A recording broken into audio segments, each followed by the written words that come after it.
नमस्कार बच्चों, राज्य शिक्षा शोध एवं प्रशिक्षण परिषद बिहार पटना में आप सभी का स्वागत है। बच्चों, हम लोग कक्षा 9वीं के अंतर्गत हम बीमार क्यों पड़ते हैं पढ़ रहे थे। इसमें पिछली कक्षा में हम लोगों ने देखा था कि रोग है क्या, रोगों के प्रकार क्या हैं और रोग हमारे शरीर में कैसे प्रवेश करते हैं। रोगों के प्रवेश करने के कौन कौन से माध्यम हैं, जैसे हवा, जल, शरीर के द्वारा, विभिन्न जानवरों के द्वारा। बच्चों, इसी के अंतर्गत अब हम लोग देखते हैं कि ये तो देखिए रोग के कारक क्या है, किनके कारण रोग होता है। अब एक रोग के माध्यम से हम लोग जानते हैं कि अगर वो रोग है तो उसका काउजल ऑर्गेनिज्म कौन है, उसके लक्षण क्या है और उसके निवारण के उपाय क्या हैं। बीमारियां तो बहुत सारी है, तो सारी बीमारियों की चर्चा संभव नहीं है, पर एक बीमारी की मैंने यहाँ चर्चा की है और उसके माध्यम से जानेंगे कि कैसे अगर बीमारी आता है तो उसको आप लोग अपने प्रश्नों में भी लिख सकते हैं।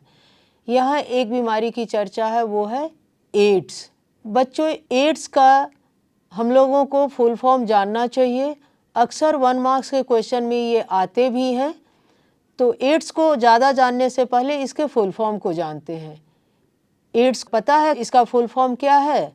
Acquired immuno deficiency syndrome.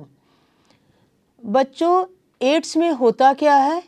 इसमें हमारे शरीर की प्रतिरोधक क्षमता यानी लड़ने की शक्ति जो है वो या तो नष्ट हो जाती है या बिल्कुल कभी कभी पूरी तरह समाप्त हो जाता है। यह एक भयानक रोग है और इस रोग को करने वाले जो सूक्ष्मजीवी हैं, जो एक तरह का वायरस है, उसको HIV कहते हैं।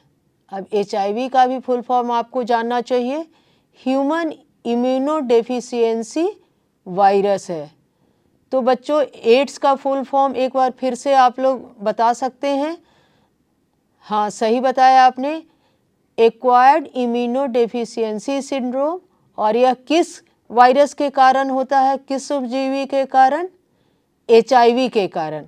अब बच्चों देखते हैं, काउजल ऑर्गेनिज्म को तो जाने कि HIV के कारण फैलता है ये। अब इसके संचरण यानी हमारे शरीर में प्रवेश करने के कौन कौन से माध्यम है, कैसे किसी के शरीर में एड्स के विषाणु आते हैं और हमारे शरीर की प्रतिरोधक क्षमता को कम करते हैं। तो देखते हैं संचरण किस किस माध्यम से होता है। पहला संचरण का माध्यम है कि संक्रमित व्यक्ति का रक्त स्थानांतरण करने से, यानी अगर किसी व्यक्ति को एड्स हो गया है और उस व्यक्ति का खून किसी स्वस्थ व्यक्ति को चढ़ाया जाता है तो उस स्वस्थ व्यक्ति में भी एड्स के विषाणु जा सकते हैं। और दूसरा कौन सा कारण है संचरण का? दूसरा है लैंगिक संपर्क या यौन संपर्क कह सकते हैं, उसके द्वारा फैलता है। तीसरा और क्या है? एड्स की पीड़ित माँ से उसके शिशु में, गर्भावस्था में या स्तन माँ के स्तनपान कराने से भी फैल सकता है। यानी बच्चा जब माँ के गर्भ में पलता है तो अगर माँ एड्स से प्रभावित है तो उसके बच्चे में भी एड्स के विषाणु जाने की संभावना बन जाती है। देखते हैं बच्चों, और कोई संचरण का भी माध्यम है। एक और माध्यम है संक्रमित इंजेक्शन की सुई का प्रयोग कई व्यक्तियों के लिए करना। यानी एक ही इंजेक्शन से अगर कई व्यक्तियों को इंजेक्शन दिया जाए और अगर उसमें से कोई एक व्यक्ति संक्रमित है एड्स से तो दूसरे व्यक्ति को भी ऐसे सुई से इंजेक्शन देने पे फैल सकता है। अब देखते हैं कि ये तो फैलने का कारण जाने। पहले ही हम लोगों ने पढ़ा कि हमारे इम्यून सिस्टम को ये प्रभावित करता है। तो प्रभावित करने से होता क्या है बच्चों? प्रभावित करने से होता क्या है कि जिसको एड्स है वो आदमी छोटी छोटी बीमारियों से भी उसकी लड़ने की क्षमता खत्म हो जाती है। जैसे अब हम लोगों को है, नॉर्मल आदमी को खांसी, सर्दी, जुकाम होता है तो 2-3 दिन में हमारा शरीर खुद ही उससे लड़ कर के, हमारे शरीर की जो इम्यून सिस्टम है उससे लड़के हमको स्वस्थ बनाता है। पर जो व्यक्ति एड्स से प्रभावित होते हैं तो क्योंकि उसके पास तो लड़ने की शक्ति ही छीन हो गई है, तो ऐसे छोटे छोटे बीमारियों से भी वो प्रभावित होने लगते हैं, उन्हें निमोनिया हो जाता है, यानी हर छोटी बीमारी उन्हें दबोचना शुरू कर देती है और वो लड़ ही नहीं पाते। अब देखते हैं कि इसके बाद भी क्या इसका निवारण है कुछ। तो पहले है कि अपने आदतों में आदमी सुधार करके इससे बच सकता है। उसमें पहला है कि अनजान व्यक्ति से यौन संबंध से बचा जाए।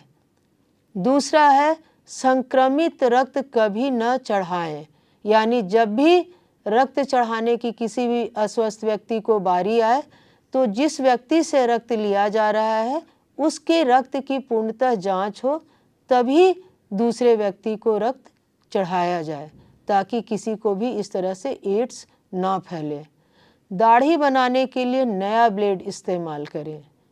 ज़्यादातर जब सैलून वगैरह में लोग जाते हैं तो इस बात का ध्यान रखें कि जब उनका दाढ़ी बनाया जा रहा है तो सैलून का जो व्यक्ति है काम करने वाला, वो नए ब्लेड का इस्तेमाल कर रहा है या नहीं कर रहा है, ये देखना भी हर व्यक्ति का दायित्व है। घर में तो लोग कर लेते हैं, लेकिन जब लोग बाहर में जाते हैं तो कभी कभी ध्यान नहीं रहता है।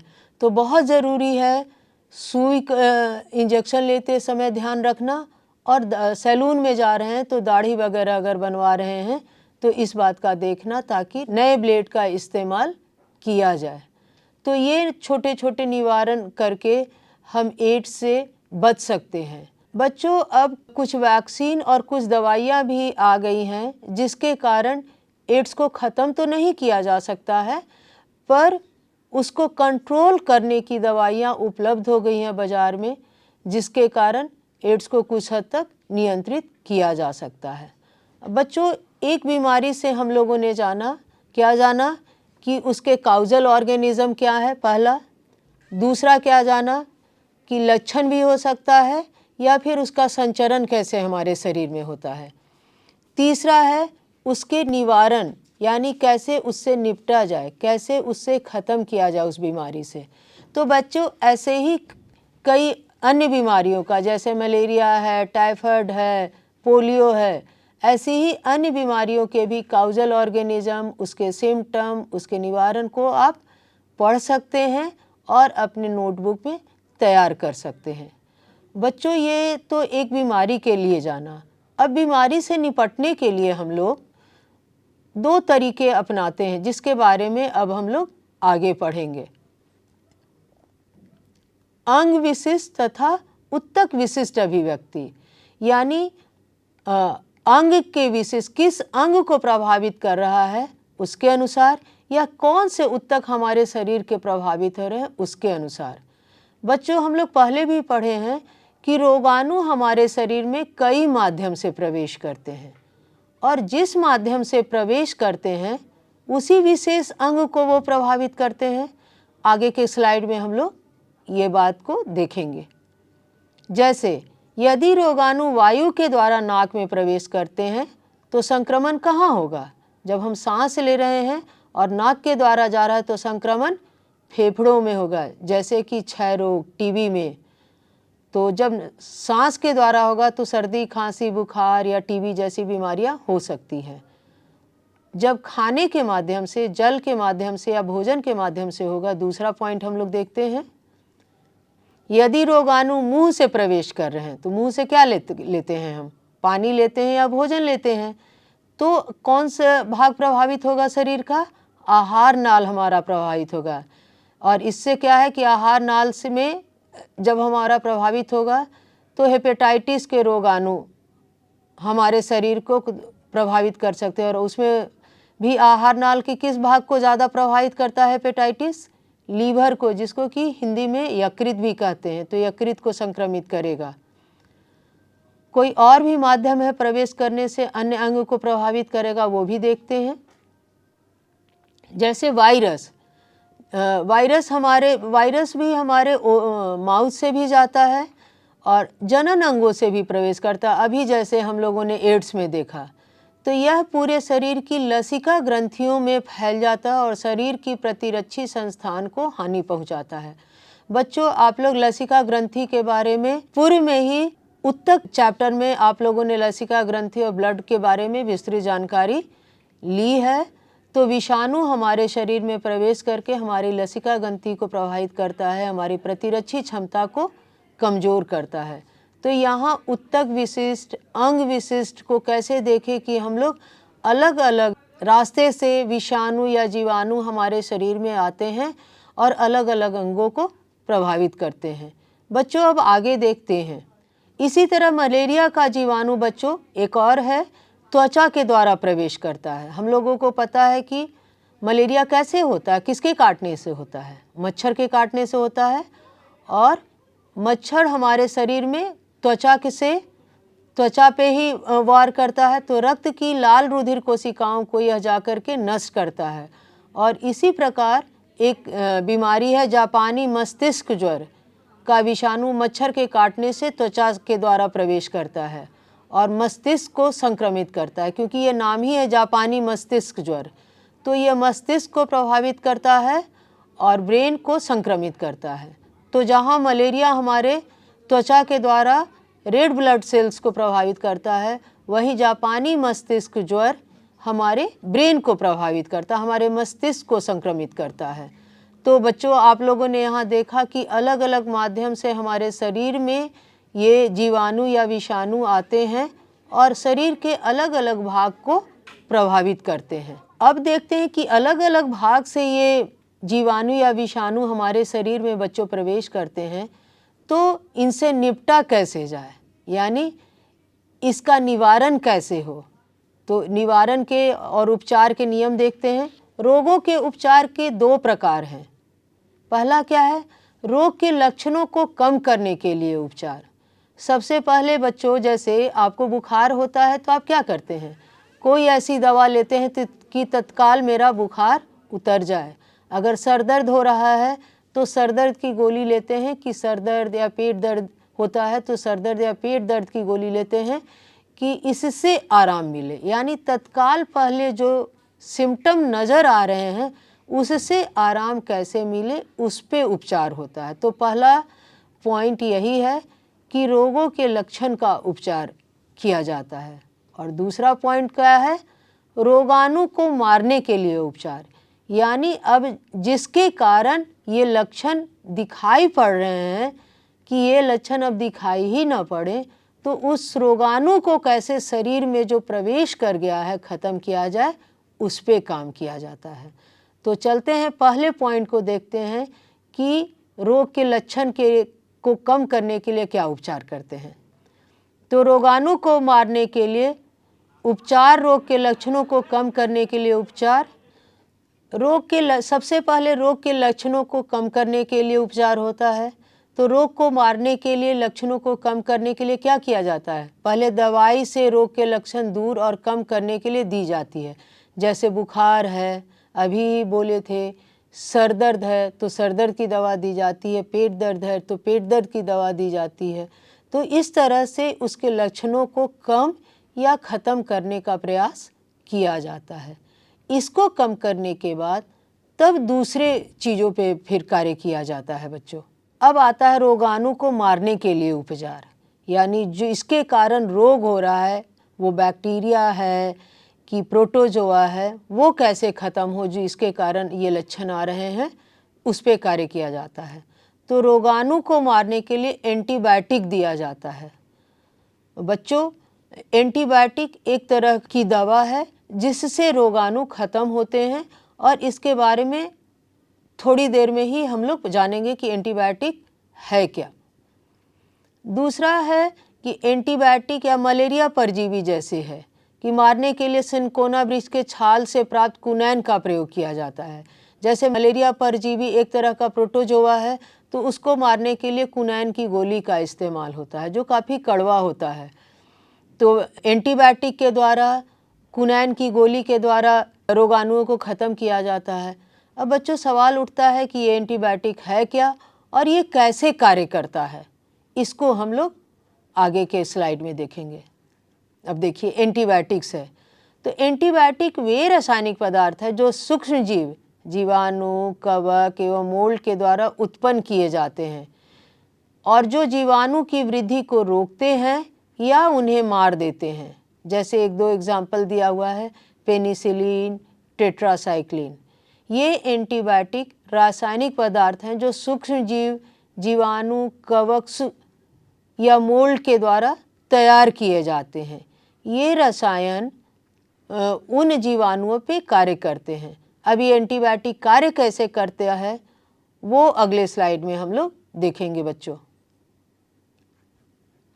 अब जैसे बहुत से जीवाणु करते क्या हैं कि जब कंडीशन सही नहीं रहता है तो अपने चारों ओर न कोशिका भित्ति बना लेते हैं बच्चों।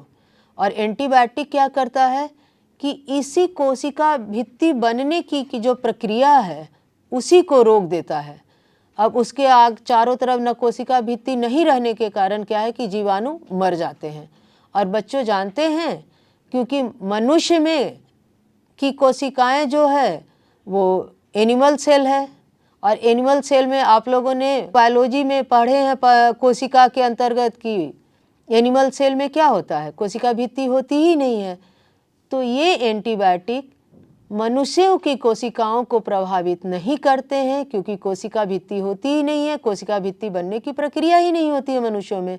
तो सिर्फ ये एक एंटीबायोटिक जीवाणुओं के पे कार्य करते हैं और जीवाणु नष्ट हो जाते हैं। इसी तरह कुछ एंटीबायोटिक जो है वो कोई और जैव रासायनिक प्रक्रिया को प्रभावित करते हैं, और अगर उस जैव रासायनिक प्रक्रिया को रोक देते हैं तो इस तरीके से वो जीवाणु खत्म हो जाते हैं। बच्चों, पेनिसिलिन जीवाणु की कई स्पीशीज में कोशिका भित्ति बनाने की प्रक्रिया को रोक देता है और उन सभी स्पीशीज को मारने के लिए प्रभावकारी है। पेनिसिलिन बच्चों सबसे पहला बना हुआ एंटीबायोटिक है। आप लोगों को जानना भी चाहिए कि सबसे पहला एंटीबायोटिक कौन था, तो ये पेनिसिलिन ही है। तो कोशिका में बच्चों बहुत कई प्रकार की जैव रासायनिक प्रक्रियाएं होती हैं, आप पढ़े हैं, श्वसन होगा, उत्सर्जन होगा, परिसंचरण होगा। तो ये किसी भी एक जैव रासायनिक प्रक्रिया को जब रोका जाएगा तो कोई भी कोशिका जीवित नहीं रहेगी। अब बच्चों यहाँ एक प्रश्न उठता है कि कोशिका में तो जैव रासायनिक प्रक्रियाएं होती हैं इसलिए एंटीबायोटिक कार्य करता है, पर जानते हैं बच्चों वायरस पे ये कार्य एंटीबायोटिक नहीं कर पाते हैं। क्यों नहीं कर पाते हैं? कभी आपके मन में भी ये सवाल उठता होगा या सुने भी होंगे। वायरस के अगेंस्ट अभी तक बहुत से कारगर कोई भी दवा नहीं बनी है। उसका कारण क्या है कि कोशिका का एक सेलुलर पूरा स्ट्रक्चर है, सेल मेम्ब्रेन है, न्यूक्लियस है, उसमें बहुत सारे छोटे छोटे सेल ऑर्गेनेल्स है, बायोकेमिकल रिएक्शन होते हैं, पर वायरस का तो कोई सेलुलर स्ट्रक्चर ही नहीं है।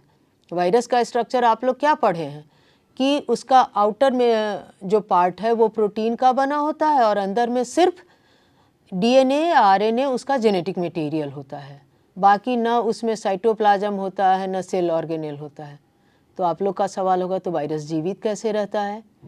तो वायरस बच्चों जीवित और अजीवित के बीच का कनेक्टिंग लिंक माना जाता है, यानी जब वो प्रकृति में ऐसे मौजूद रहता है तो जीवित नहीं रहता, मरा हुआ रहता है। लेकिन जैसे ही किसी ऑर्गेनिज्म के शरीर में प्रवेश करता है, वो मनुष्य भी हो सकता है, अन्य जीव भी हो सकते हैं, तब वो कार्य करता है। और यही वजह है कि वायरस के अगेंस्ट कोई भी दवा बनना मुश्किल है, उसके अगेंस्ट वैक्सीन ही जो है वो कार्य करता है। तो बच्चों आगे के स्लाइड में देखते हैं और क्या है एंटीबायोटिक के बारे में जानकारी।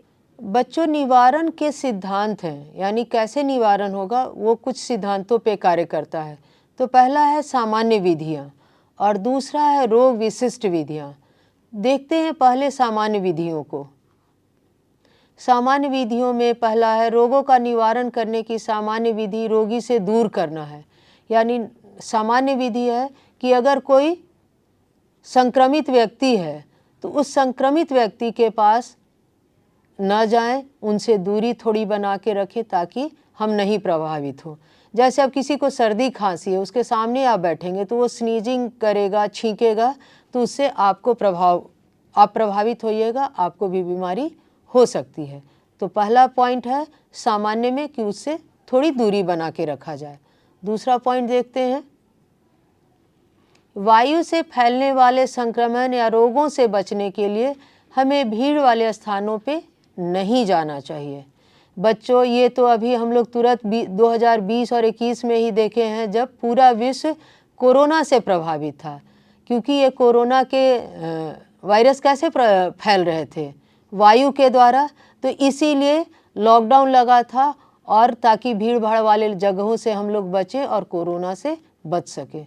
तो जब भी जो लोग वायु से फैलते हैं, उस में भीड़ भाड़ वाले जगह पे नहीं जाना चाहिए। तीसरी सामान्य विधि क्या है?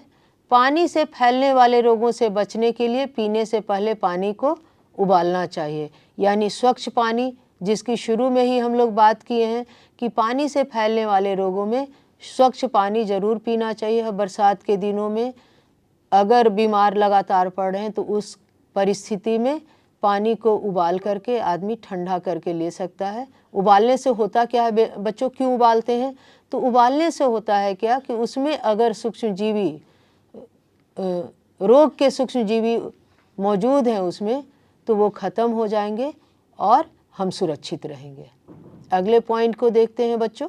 इसी प्रकार रोगवाहक सूक्ष्मजीवों द्वारा फैलने वाले रोगों जैसे मलेरिया से बचने के लिए अपने आवास के पास मच्छरों को पनपने नहीं देना चाहिए।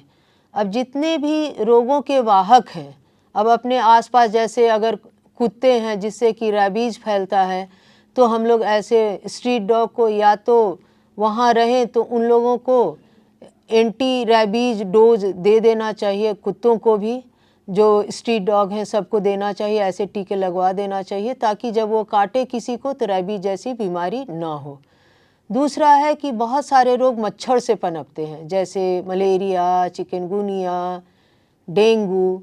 तो इन सब से बचने के लिए यही है कि बरसात के दिनों में या अन्य दिनों में भी आसपास में पानी इकट्ठा नहीं होने दें, ताकि उसमें मच्छर ना पनपे। तो मच्छर से बचने के ऐसे छोटे उपाय करने चाहिए। ये बच्चों हो गया सामान्य उपाय कि कैसे दूरी बना करके भीड़ भाड़ वाले जगह से बच के मच्छरों को पनपने न दे करके हम ऐसे कई रोगों से छुटकारा पा सकते हैं या बच सकते हैं। बच्चों, हम क्यों बीमार पड़ते हैं, कैसे स्वस्थ रह सकते हैं, इस अध्याय में हम लोग इन सारी बातों को जानें। तो अपने लाइफ में छोटी छोटी बातों का ध्यान रखिए और स्वस्थ रहिए। अगली कक्षा में मिलते हैं, तब तक के लिए धन्यवाद।